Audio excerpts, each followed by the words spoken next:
Jesse James. When it comes to Texas outlaws, he was a big shot. Such a big shot, even his small gun casts a large shadow. And from beyond the grave, legends of faked deaths, potential charlatans, and a 100-year-old bandit lives on in the Lone Star State, where tales of the Wild West thrive. And speaking of the Wild West, whether you know it as Funky Town or the Big D, the Dallas-Fort Worth Metroplex is where the West begins. It is also where we begin our next stop on the Ripley's road trip in Grand Prairie, Texas, smack dab in the middle of the DFW.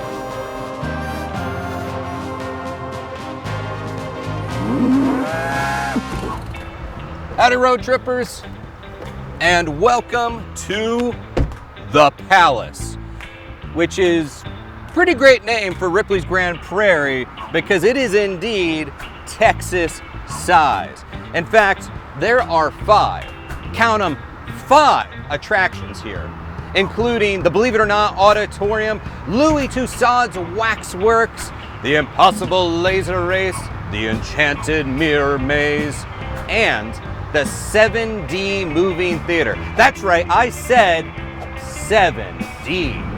And of course, we have the Art Garden filled with oversized items.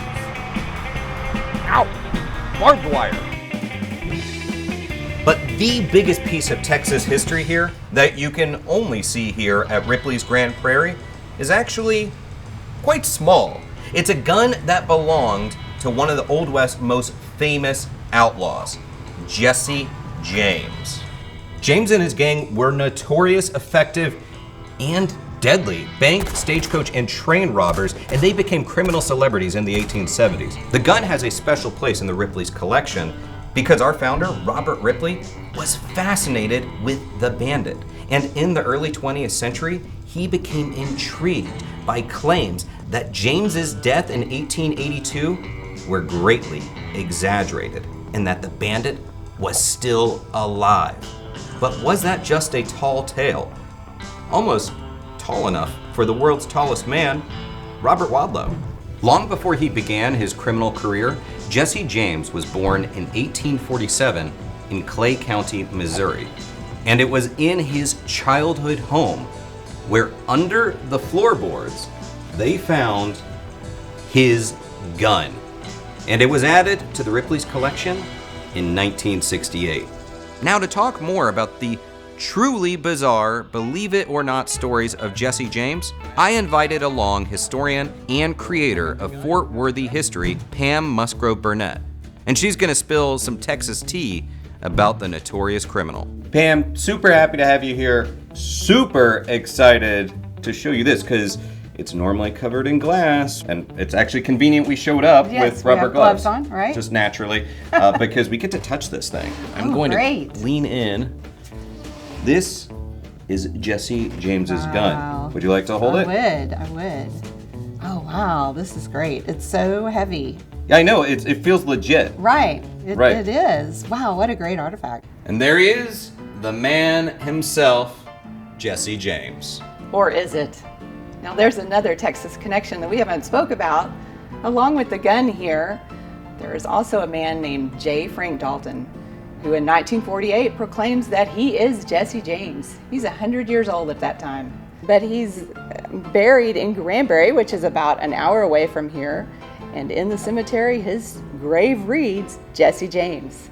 Okay, so he just shows up, he says he's Jesse James, but to what end? What is he doing under the name of Jesse James? So he's going around and he's making appearances and he's telling stories about the Old West and about his outlaw days, and people are really believing that it's him. If this is Jesse James, why Granbury? What's the connection there? Why would he be buried there? So Jesse, or Dalton, worked for the railroad and made his way through Granbury and met a woman that he fell in love with and wanted to be buried there. So a guy is buried in Granbury with the name, the headstone of Jesse James. That's right. But you're toying with me and my emotions here because I thought that the real Jesse James was buried in Kearney, Missouri, and that we know this to be true because in 1995, they exhumed a body and did a mitochondrial DNA analysis based on a tooth that was pulled from the grounds of Clay County, which was the same place that we got the gun that we now have in Ripley's Grand Prairie. That's right, but in 2000, Jay Dalton is exhumed for a DNA test. Okay. And 3 of his great-grandsons are there because they believe that he is Jesse James. Now, they exhume the body and find out that it's the wrong body, and they only had permission that day to exhume 1 body. And so the DNA test was never done. There's such drama to this story. And it actually makes sense to me because Robert Ripley, he was obsessed with this tale. And when you think about it, Jesse James, he died in 1882. Ripley was born in 1890.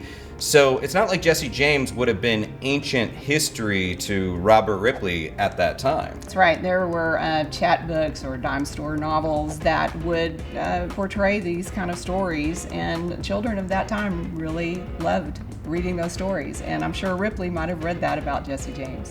So ultimately, Robert Ripley, he was on the trail. He was hot in pursuit of this story, trying to verify whether Dalton was Jesse James, but ultimately he was unconvinced and decided not to do a believe it or not story.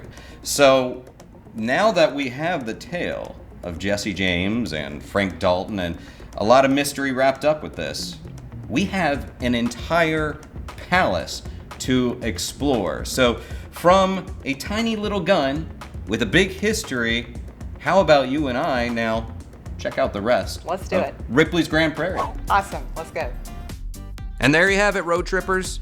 Old West history lives on right here in Grand Prairie with an incredible artifact only to be seen here.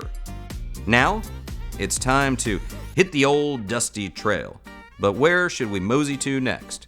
Let us know in the comments below. And until then, stay weird.